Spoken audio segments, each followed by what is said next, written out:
අට ශ්‍රේණිය unit 4 මදර් nature කියන පාඩමේ අද කතා කරන්නේ දෙවෙනි කොටස.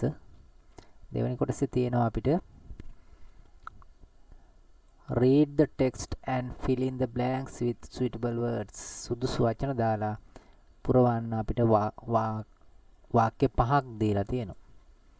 පළවෙනි වාක්‍යය. Kavin didn't go to school because Kavin ඉස්කෝලේ ගියේ නැහැ. because කියන්නේ හේතුව ලියන්න ඕන. Kavin didn't go to school because he was not feeling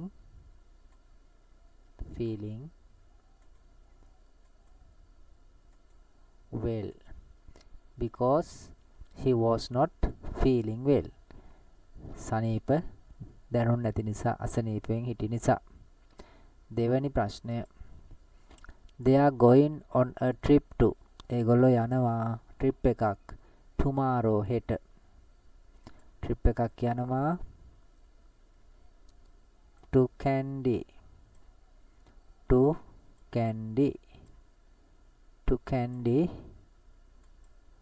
tomorrow. to Kandy tomorrow. නුවරට තමයි යන්නේ. තුන්වෙනි ප්‍රශ්නය. The pupils will leave the school at. ඒගොල්ලෝ ඉස්කෝලෙන් යනවා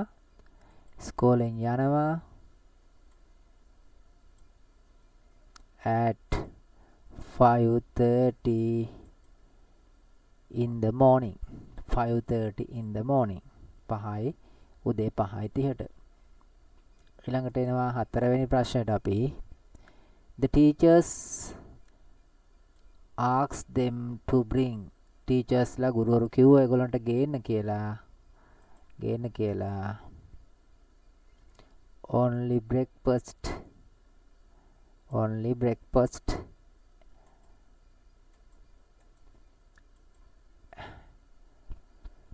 in a lunch box එක දාලා breakfast එක or wrap in a banana leaf කෙසෙල් කොළයක දාපු කෑම එක. lunch will be provided. දවල් කෑම දෙනවා. will be provided. Question number 5. The information given in the booklet is about. booklet එකේ දීපු තොරතුරු වල තියෙන්නේ about the places they are going to see. ඒගොල්ලෝ බලන්න යන තැන් ගැන විස්තර. එයාලා බලන්න යන තැන් ගැන විස්තර. the places that they are going to see. ඒගොල්ලෝ බලන්න යන තැන් වල විස්තර. ඊළඟට යනවා B කොටසට. read the following words aloud and circle the silent letters. මෙන්න මේ වචන ටික අපේ ශබ්ද නගලා කියවන්න කියනවා. ඊට පස්සේ කියනවා silent letter එක රවුම් කරන්න කියලා. circle කියන්නේ රවුම් කරන්න. circle කියන්නේ රවුම් කරන්න.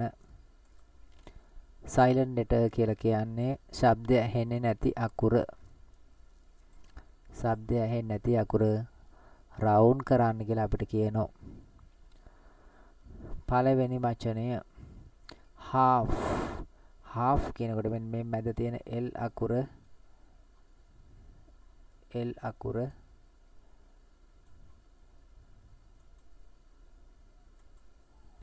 මැද තියෙන L අකුර තමයි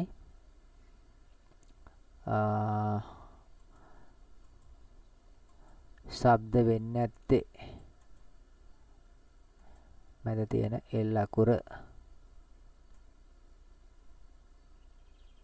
මට මේකෙන් highlight රවුම් කරලා පෙන්නන්න අමාරුයි. මෙතන L අකුර පළවෙනි එකේ L අකුර.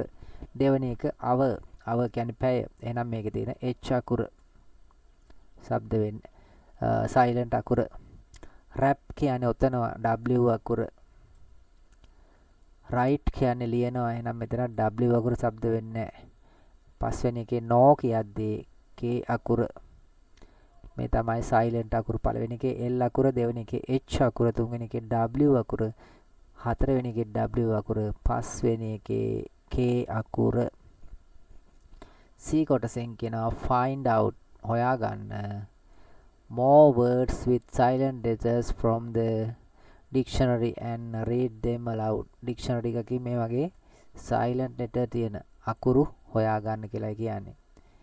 dictionary එකකින් මේ වගේ අකුරු තියෙන අකුරු ටිකක් අපිට හොයා ගන්න කියලා කියනවා. මෙන්න මුලින් අභ්‍යාසයේ H අකුර L අකුර H අකුර W rap කියන එකේ right කියන එකේ W no කියන එකේ K. මෙන්න උදාහරණ ටිකක් අපි අර dictionary එකෙන් සොයා ගන්න ඕනේවා ටිකක්. night කියන එකේ මේ K අකුර silent.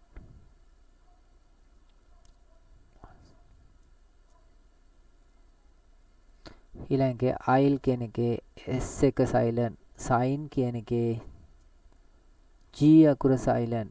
G sign. design කියන එකේ G අකුර silent. calm කියන එකේ L අකුර silent. calm. සංසුන් නිස්කලංක කියන එක. right. ඊළඟට තියෙනවා activity 4.2 එකේ තියෙන ලොකු කොටසක් අපි ඊළඟ කොටසෙන් ඒක කතා